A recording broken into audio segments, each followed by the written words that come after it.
While America was arguing about charging networks and debating whether electric vehicles were even real cars, China was quietly doing something nobody expected. They were building supercars, not budget economy boxes, not knockoff sedans with crooked badges. Full-blown, ground-shaking, physics-defying hypercars that eat Ferraris for breakfast and embarrass Lamborghinis before lunch. And I need you to understand something. This is not some hopeful concept art on a startup's website. These cars exist. They drive, they hold records, and they cost a fraction of what the European old guard charges for similar performance. The supercar world just got invaded, and most of you had no idea it was happening. Today, I'm counting down 3 Chinese hypercars that were engineered, built, and unleashed, while the rest of the automotive world was hitting the snooze button. One of them does 0 to 60 so fast, your skeleton might leave your body behind. Another one can literally hop off the ground like a lowrider on command. And the machine sitting at number 1 walked onto the most dangerous racetrack on the planet and destroyed lap records held by Lamborghini. If you still think Chinese cars are cheap plastic toys, buckle up, because the machines on this list are about to shatter that illusion into a million expensive little pieces. This is Torque-A-Vision. Let's find out what China built while America was sleeping. Starting us off at number 3 is the GAC Hyper SSR. Pay attention, this is not a limited-run vanity project for some tech billionaire's garage. This is a street-legal, mass-produced electric supercar that you can actually walk into a dealership and buy. The specs on this thing read like someone accidentally typed too many zeros. Design is pure drama. The front end is low and wide with razor-thin LED strips that slice across the nose like war paint. Below them, a cavernous air dam feeds directly into the cooling system, flanked by aggressive canards that are not just for show. They generate real downforce at speed. The hood is sculpted with deep channels that guide air over the cockpit like water splitting around a boulder. The whole front end sits so close to the ground that it looks like the car is perpetually crouching, ready to launch. Move to the side and it gets wilder. Butterfly doors swing upward to reveal the cockpit. The roofline sweeps back in a tight arc that screams mid-engine layout. Massive air scoops behind the doors, channel cooling to the rear motors, and the wheels are staggered, wider in the back, giving it that planted, muscle-bound stance that makes Corvette owners quietly walk back to their parking spots. The rear is where the aggression peaks. A full-width light bar stretches across the tail, sitting above one of the most functional diffusers I have ever seen on a production car. The active rear wing deploys and tilts depending on your speed. It looks like a spaceship designed by someone who is angry at gravity. Inside, it is surprisingly refined for something this violent. You get a fighter jet-inspired digital cockpit with a fully configurable instrument cluster angled toward the driver. The central touchscreen runs GAC's latest software and controls everything from drive modes to regenerative braking intensity. Racing bucket seats with full harness points grip you tight, wrapped in Alcantara and carbon fiber. The steering wheel is a squared-off yoke with integrated mode selectors right on the rim. It is focused. It is purposeful. It does not pretend to be a luxury cruiser. It knows exactly what it is. Now the numbers. The top-spec Hyper SSR Ultimate packs a tri-motor setup producing 1,225 horsepower. It does 0 to 60 in 1.9 seconds. That is faster than a Rimac Nevera and faster than a Pininfarina Battista. A Chinese production car just out-sprinted every European hypercar on the planet. Would you even know what to do with that kind of acceleration? Could your body even handle it?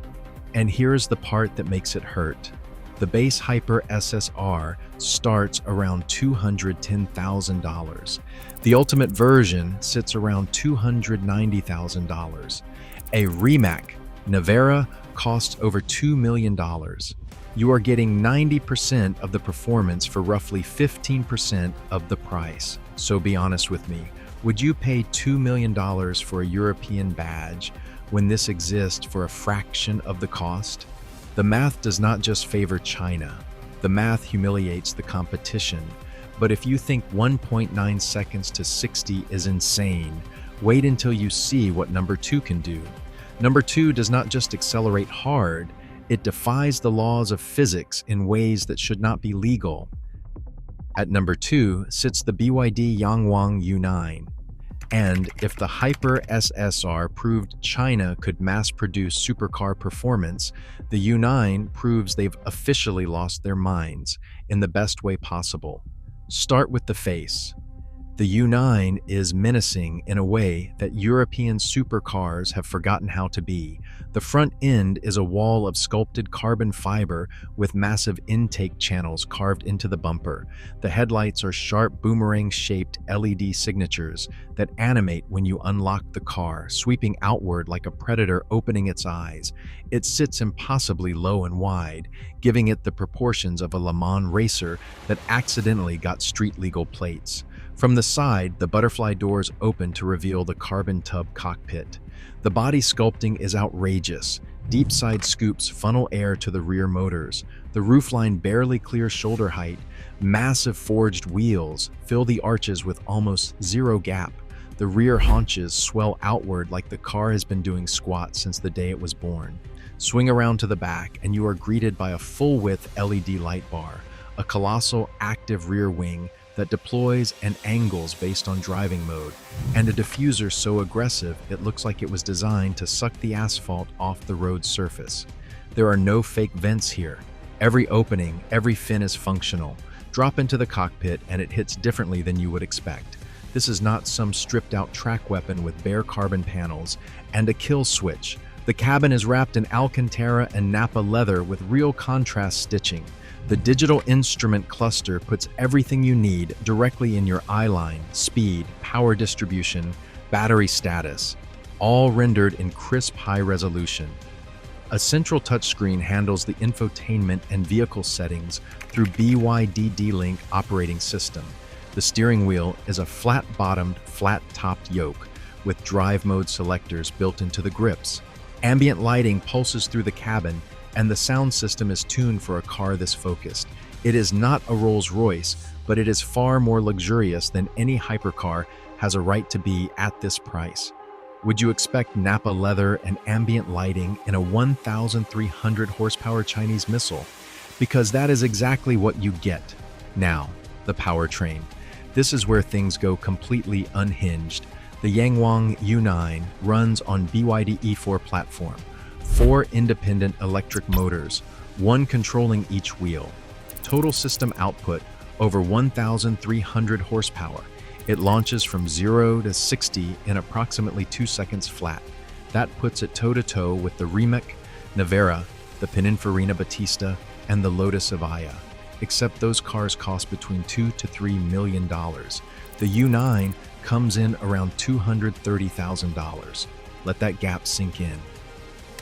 Are you really paying 10 times more for a European badge when this exists? But the horsepower is not even the headline feature.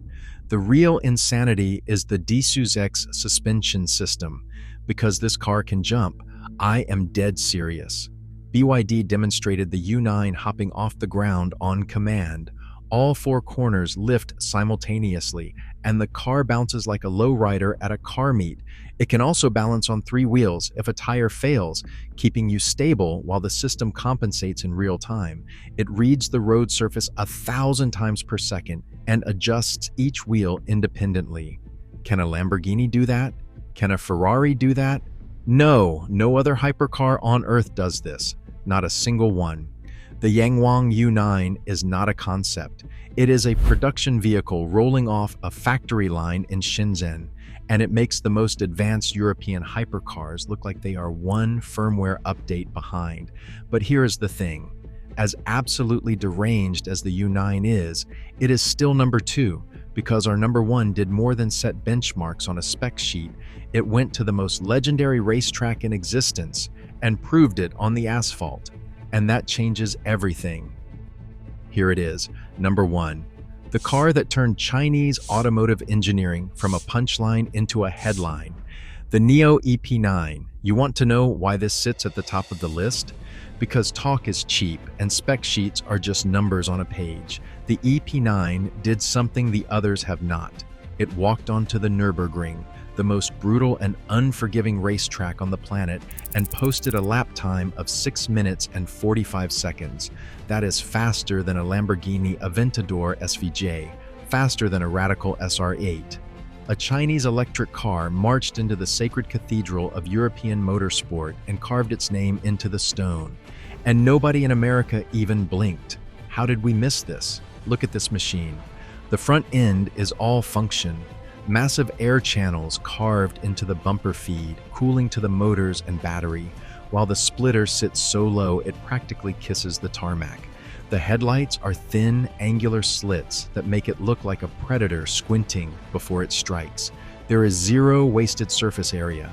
Every curve, every vent, every crease exists because aerodynamics demanded it.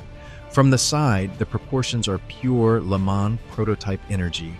A dramatic rear fin rises behind the cockpit like a dorsal blade. The doors open upward in a dihedral swing, because of course they do. Massive side intakes swallow air and route it through the body to generate downforce. And the rear wing is not decorative. It is a DRS-capable active aero system that adjusts in real time based on speed and cornering load. At top velocity, the EP9 generates enough downforce to theoretically drive upside down on a ceiling. Let that thought ruin your afternoon. Inside, Nio kept things focused but far from Spartan. The cockpit wraps around the driver with a carbon fiber monocoque structure that doubles as the safety cell. The digital instrument cluster is a high-resolution display that feeds you lap times, power output, and energy recovery data in real time. The seats are deep carbon fiber racing buckets with 6-point harness capability, but they are lined with Alcantara that feels premium against your back. A central screen handles vehicle telemetry and system management. The steering wheel is a detachable racing unit with integrated controls for drive modes, DRS activation, and energy recovery levels right at your fingertips. It is raw, it is purposeful, and every surface you touch tells you this car was built to do one thing: dominate a racetrack. Would you want luxury padding in a car that holds a Nürburgring record? I did not think so. Under that carbon fiber exoskeleton sit 4 electric motors, producing a combined 1,341 horsepower. It rockets from 0 to 60 in 2.7 seconds. Top speed, 194 miles per hour. The battery is a 70 kilowatt hour pack that can be swapped out in under 8 minutes at a Nio station, meaning this hypercar does not even need to wait around for a charger. It just gets a fresh battery and goes right back to destroying egos. Now, the EP9 was originally produced in a limited run, and its pricing reflected its exclusivity at around $1.48 million. That sounds steep until you realize a Bugatti Chiron starts at $3 million, and a Koenigsegg Jesko pushes well past that. The EP9 delivered comparable track dominance for roughly half the cost of the establishment's finest, and it did it with zero combustion, zero emissions, and a battery you can swap faster than most people can fill a gas tank. Is that not the most aggressive value proposition in hypercar history? But here is why the EP9 earns the crown over everything else on this list. The Hyper SSR has the sprint times, the U9 has the party tricks, but the EP9 has the receipts. It did not just claim to be fast, it went to the place where every supercar in history has been measured, and it dominated. That is not marketing. That is not a press release. That is cold, undeniable, timed, and recorded proof that Chinese engineering belongs at the absolute summit of global performance. The EP9 was the moment the world should have woken up, and the fact that most people slept right through it is exactly why this video exists. So let's take a step back and absorb what just happened. We counted down 3 machines. a street-legal supercar that reaches 0 to 60 in 1.9 seconds for a fraction of what Europe charges. A physics-defying monster that can hop off the ground and balance on 3 wheels.